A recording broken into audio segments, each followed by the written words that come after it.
Hello student, this is your third lecture of power system one. तो lecture third है। आपका जो chapter है वो फर्स्ट ही है अकॉर्डिंग टू सिलेबस। ये बुक के हिसाब से ये सेकंड चैप्टर है। जो मैंने पहला चैप्टर आपको पढ़ाया यूनिट्स के बारे में पढ़ाया था। अब जो आपको मेन पढ़ना है जो सिलेबस का चैप्टर है फर्स्ट, उसके अंदर आपको पावर प्लांट्स पढ़ने हैं। ठीक है, सारे के सारे जो पावर प्लांट्स है वो आपको पढ़ने हैं। तो उसका स्टार्टिंग हम आज से करते हैं। तो जनरेटिंग स्टेशंस, जहाँ पे पावर जनरेट होता है। ठीक है, तो आपने शायद कहीं देखा हो कि कहीं जनरेटिंग स्टेशन के विजिट में गए हो तो जनरेटिंग स्टेशंस आपने देखे होंगे।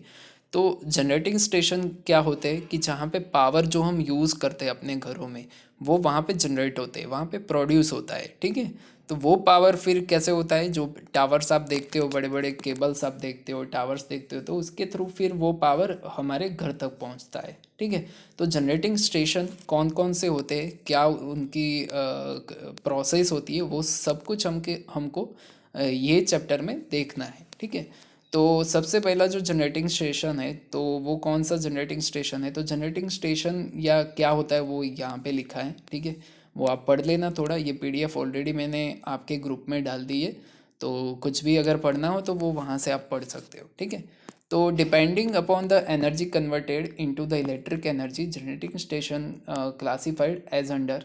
चार तरीके से हमने क्लासीफाई किया है। एक है स्टीम पावर स्टेशन, दूसरा है hydro electric power station, third one is a diesel power station, and fourth one is a nuclear power station. ठीक है, तो सबसे पहले जो हमको पढ़ना है वो है हमारा स्टीम पावर स्टेशन, या फिर उसको थर्मल स्टेशन भी बोल सकते हैं। तो a generating station which converts heat energy of coal combustion into the electric energy is known as a steam power station. ठीक है, power steam power station basically works on a Rankine cycle. तो आपने twelfth में पढ़ा होगा या फिर diploma में पढ़ा होगा रैंकाइन साइकिल क्या होती है। तो रैंकाइन साइकिल पे ये वर्क करता है steam power station. Steam is a produce in the boiler by utilizing the heat of coal combustion. तो जो कोल होता है हमारा यहाँ पे मेन मटेरियल है, जिसको हम यूज़ करने वाले हैं फॉर प्रोड्यूसिंग अ हीट। ठीक है, तो जो हीट वो प्रोड्यूस करता है, जब भी आप कोल को बर्न करते हो तो वो हीट प्रोड्यूस करेगा। अब ये जो हीट है हम यूज़ करते हैं पानी को स्टीम में कन्वर्ट करने के लिए। तो बॉयलर क्या है, बॉयलर एक ऐसा डिवाइस है, या फिर बोल सकते हैं ऐसा एक असेंबली है जो क्या करेगी, ये जो पानी है उसको स्टीम में कन्वर्ट करेगी। Steam is produce in a boiler by utilizing the heat of coal combustion. The steam is then expanded in the prime mover. Prime mover क्या है, प्राइम मूवर के लिए हम यहाँ पे टरबाइन यूज़ करते हैं, जो क्या करेगा, हमारी जो ये हीट एनर्जी है, स्टीम की एनर्जी है, उसको मैकेनिकल एनर्जी में कन्वर्ट करेगा। तो ये स्टीम क्या होती है, उसमें एक्सपांड होती है, जिसके कारण जो उसकी हीट की एनर्जी है वो कन्वर्ट होगी मैकेनिकल एनर्जी के अंदर, and is condensed in the condenser to be fed into the boiler again. तो ये क्या होगा, जब भी ये एक्सपांड हो गई स्टीम, एक बार टरबाइन में एक्सपांड हो गई, वो फिर कहाँ पे जाएगी, फिर से वो फेड होगी बॉयलर के अंदर। पर अब जो वो स्टीम बची होगी उसके अंदर एनर्जी नहीं होगी, मतलब वो हीटेड नहीं होगी, वो नॉर्मल स्टीम होगी। तो उसको क्या करना पड़ेगा, फिर से उसको हीट करके वो फिर से उसको प्रेशराइज बना के फिर से हम वहाँ पे प्राइम मूवर में एक्सपांड करेंगे, तो फिर से हमको वहाँ पे मैकेनिकल एनर्जी मिलेगी। ठीक है, the steam turbine drives the alternator. तो जो भी हमारा टरबाइन मैकेनिकल एनर्जी प्रोड्यूस कर रहा है वो किसके साथ कपल होगा, अल्टरनेटर के साथ। तो alternator which converts the mechanical energy of turbine into the electric energy. तो वो जो टरबाइन की मैकेनिकल एनर्जी है वो कन्वर्ट होगी इलेक्ट्रिक एनर्जी के अंदर। This type of power station is suitable where coal and water are available in the. तो जहाँ पे आपके पास कोल एंड वाटर बहुत सारी मात्रा में है, लार्जली अवेलेबल है, तो वहाँ पे ये पावर स्टेशन अच्छी तरह के चल सकते हैं। तो आपने देखा होगा कि हमारे जो हमारा इंडिया में जो भी पावर हम प्रोड्यूस करते हैं उसका लगभग 60% जो पावर है वो स्टीम से ही प्रोड्यूस होता है। ठीक है, तो स्टीम पावर स्टेशन में से हम 60% पावर हम वहाँ से ही प्रोड्यूस करते हैं। ठीक है, अब एडवांटेज क्या है, तो एडवांटेज के अंदर the fuel use is a quite cheap. तो चीप है वो, less initial cost as compare to other generating station. It can be install at any place irrespective of existence of coal, क्योंकि coal को आप transport कर सकते हो by rail और road. It requires less space as compare to hydro electric power station. तो hydro electric जो power station होते हैं उसके अंदर डैम और वो सब बनाना पड़ता है, तो उसमें स्पेस थोड़ी ज़्यादा चाहिए होती है. तो उसके कंपेयर में थर्मल को थोड़ी कम स्पेस चाहिए. The cost of generation is a lesser than the diesel power station. अगर थर्मल में ही अगर हम डीजल पावर स्टेशन देखें तो उसके अंदर जो कॉस्टिंग आता है वो उससे कम होगा. ठीक है. डिसएडवांटेज क्या है? It pollutes the atmosphere due to the production of large amount of smoke and forms. तो यहाँ पे देखो मेन जो डिसएडवांटेज है वो है हमारा पॉल्यूशन. तो ये पॉल्यूशन क्रिएट करता है. It costlier in a running cost as compare to hydro electric. तो कॉस्टलियर है क्योंकि धीरे धीरे कॉल का जो अभी हमारे पास जो कॉल था जितना था वो हमने बर्न कर लिया. ठीक है. अब उतनी मात्रा में कोल बचा नहीं है, तो कोल लाना तो पड़ेगा क्योंकि प्लांट्स हमने बनाए हुए, तो प्लांट्स को चलाने के लिए क्या चाहिए? कोल चाहिए. ठीक है. तो धीरे धीरे करके क्या हो रहा है? कोल की प्राइस इंक्रीज हो रही है. तो अभी जो पहले हमको चीप पावर मिलता था अब वो नहीं मिलने वाला है. ठीक है. तो उसका अरेंजमेंट क्या होता है? देखो उस सबके उसके पार्ट्स यहाँ पे दिए गए. अरेंजमेंट कुछ ऐसा होगा. ठीक है. देखो मैं वन बाय वन आपको हर एक पार्ट को समझाता हूँ. देखो सबसे पहले कहाँ से स्टार्ट होगा? यहाँ पे देखो सेंटर में बॉयलर है यहाँ पे. अब बॉयलर को क्या क्या चीज़ें देनी है? एक तो कोल देना है. यहाँ पे कोल का एक स्टोरेज होगा जहाँ पे कोल को स्टोर करके रखा है. ये कोल हम किसको देंगे? कोल हैंडलिंग प्लांट को देंगे.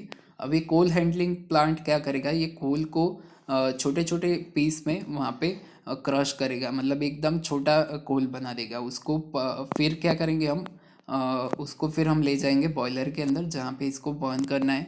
तो बॉयलर के अंदर जब ये बर्न होगा तो वो क्या करेगा? वाटर को स्टीम में कन्वर्ट कर देगा. ये जो भी बर्निंग हुआ है उसके अंदर ऐश जनरेट होगी, तो वो ऐश को हम कहाँ पे भेजेंगे? ऐश हैंडलिंग प्लांट में, और वहाँ से वो ऐश स्टोरेज में जाएगी. अब ये ऐश का हम यूज़ कर सकते हैं ब्रिक बनाने के लिए या फिर कोई और यूज़ कर सकते हैं. ठीक है. तो वो ऐश स्टोरेज से फिर आगे ऐश चला जाएगा वहाँ से. अब यहाँ पे बॉयलर से जो हमारी स्टीम निकलेगी वो सबसे पहले जाएगी सुपर हीटर में, जहाँ पे ये जो स्टीम है वो फिर से थोड़ी हीट होगी क्योंकि उसमें थोड़ी वेट स्टीम सबसे पहले जनरेट होती है बॉयलर के अंदर. तो वो वेटनेस को हमको हटाना है, तो क्या करेंगे? उसको सुपर हीट करेंगे. तो वो सुपर हीट वैसे किससे करेंगे? जो फ्लू गैसेस यहाँ पे जनरेट हुए, क्योंकि कोल को हमने बर्न किया है तो बहुत सारे गैसेस यहाँ पे जनरेट हो गए, जैसे कार्बन मोनोऑक्साइड, कार्बन डाइऑक्साइड, फिर एसओ के काफ़ी सारे वेरिएबल्स यहाँ पे क्रिएट होते हैं. ठीक है. तो वो सारे सारे जो फ्लू गैसेस है ना उससे उसको हम यूज़ करेंगे यहाँ पे सुपर हीटर में, ताकि वो जो वेट स्टीम है उसको हीट करके ड्राई स्टीम बनाए. ठीक है. आगे भी वो फ्लू गैसेस को हम इकोनोमाइज़र में भी यूज़ करेंगे. अब ये इकोनोमाइज़र क्या है वो मैं बाद में बताता हूँ. पहले सबसे पहले यहाँ पे देखो जो स्टीम हमको यहाँ पे मिली है wet steam, sorry dry steam, क्योंकि यहाँ पे वेट थी, सुपर हीटर के बाद वो ड्राई बन गई है. ठीक है. वो उसको वाल्व के थ्रू हम किसको देंगे? टरबाइन को, जो क्या है? मैकेनिकल एनर्जी जनरेट करेगा.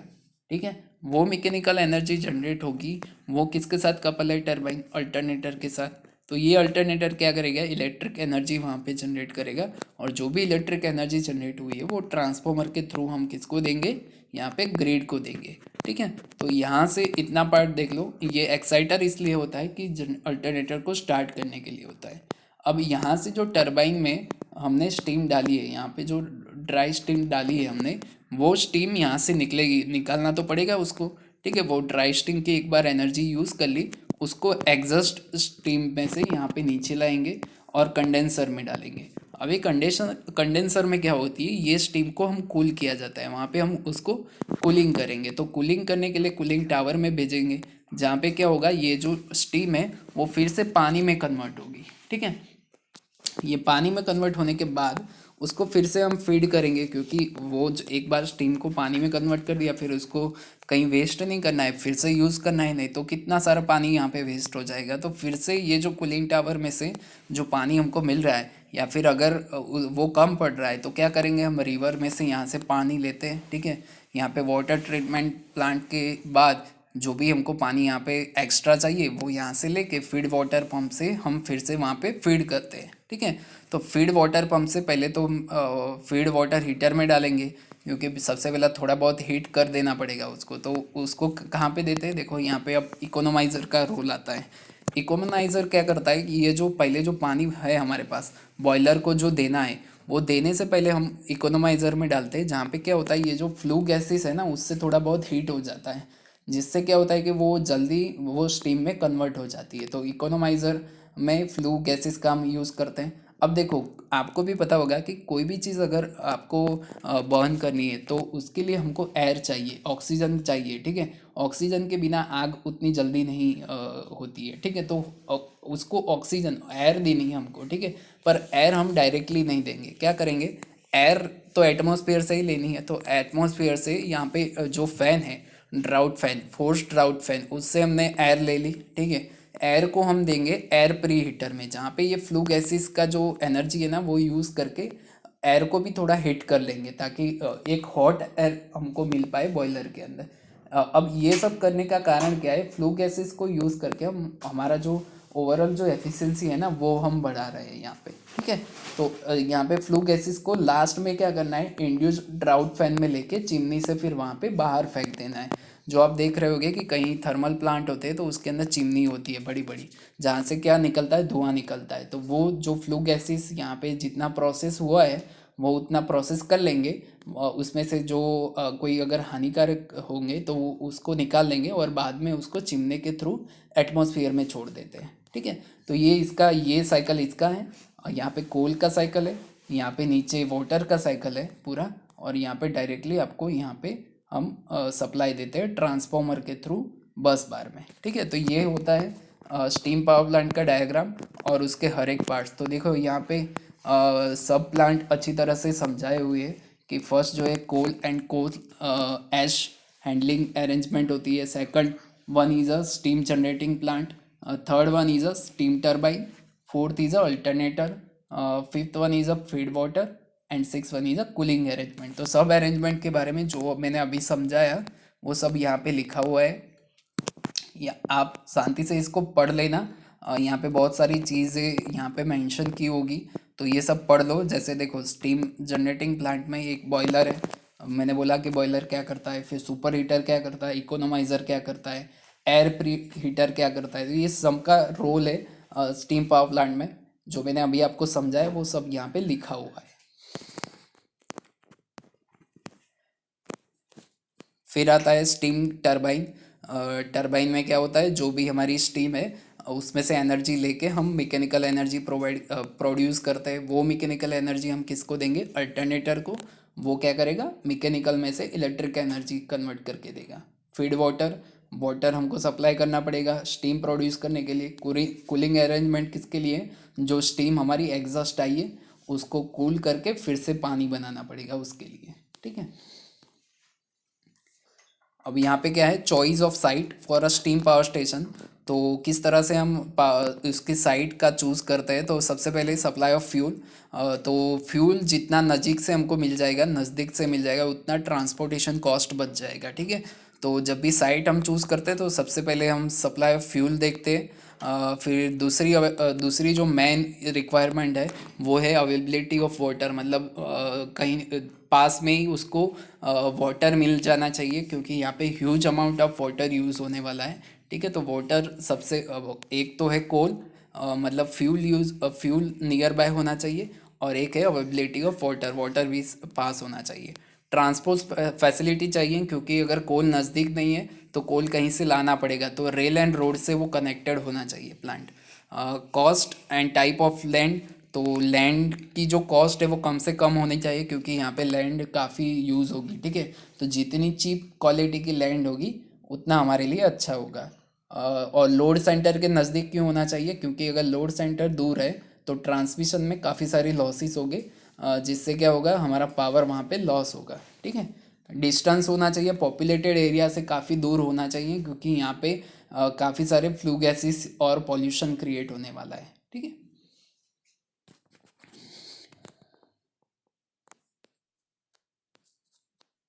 अब एफिशिएंसी की बात है, तो एफिशिएंसी हम बाद में डिस्कस करेंगे। ये लास्ट कंक्लूजन हम देख लेते हैं। It is clear that all the above factors can not be favourable at one place. ठीक है, तो सारे जो हमारे फैक्टर है वो एक ही जगह पे हमको मिल नहीं जाने वाले हैं। ठीक है, however keeping in the view fact that nowadays supply system and more important being given to generation than transmission. ठीक है, तो अभी क्या है कि देखो इसमें से काफ़ी सारे पैरामीटर्स को हम नेगोशिएट कर सकते हैं। जैसे यहाँ पे ट्रांसपोर्ट की फैसिलिटी है, तो उससे पहले जो हमने बोला था कि सप्लाई ऑफ फ्यूल, तो नज़दीक होने की कोई ज़रूरत नहीं है, क्योंकि हमारे पास अगर ट्रांसपोर्ट की फैसिलिटी अच्छी है तो जो जहाँ पे कोल प्रोड्यूस होता है उससे दूर भी हम कर सकते हैं। वाटर की एबिलिटी की बात करें तो हम पाइपलाइन के थ्रू कहीं से भी वाटर ला सकते हैं। ठीक है, पर नियर के रिवर के पास होगा तो हम वहाँ पे एग्जस्ट में जो पानी निकल रहा है वो वहाँ पे डाल सकते हैं। ठीक है, तो वाटर के साथ होना ज़रूरी है। फिर लैंड की बात करें तो हाँ, ये लैंड नेगोशिएट नहीं हो सकती, क्योंकि लैंड अगर चीप होगी तो ये प्लांट का जो कॉस्टिंग आएगा ओवरऑल वो वहाँ पे कम आएगा। लोड सेंटर के नियर होने की कोई ज़रूरत नहीं, क्योंकि हमारे पास अभी काफ़ी सारे ट्रांसमिशन की फैसिलिटीज़ है, तो लोड सेंटर के नियर बाय होने की ज़रूरत नहीं है। अब ये ज़रूरी तो है डिस्टेंस फ्रॉम पॉपुलेटेड एरिया, क्योंकि अगर नहीं होगा तो ह्यूमन को अफेक्ट होगा। पर आप देखते होगे काफ़ी सारे प्लांट ऐसे हैं कि नियर बाई हमारे एरिया के पॉपुलेटेड एरिया के नियर बाई भी काफ़ी सारे थर्मल पावर प्लांट है। ठीक है, तो ये काफ़ी सारे अभी नेगोशिएट कर लेते हैं थर्मल, पर नए थर्मल पावर प्लांट अभी कम डाले जाते हैं। ठीक है, जब हमारे पास पावर नहीं था उतना, तो काफ़ी सारे थर्मल पावर प्लांट को मंजूरी मिलती थी, पर अभी काफ़ी सारे पैरामीटर्स देख के इनको मंजूरी मिल रही है। ठीक है, तो यहाँ तक हमने थर्मल पावर प्लांट देखा और चॉइस ऑफ साइट यहाँ पे देखा, और ये सारे पैरामीटर्स आपको याद रखने हैं किसका क्या रोल है, क्योंकि हर एक का एक इम्पोर्टेंट रोल है थर्मल में, तो सबके रोल्स आपको याद रखने हैं।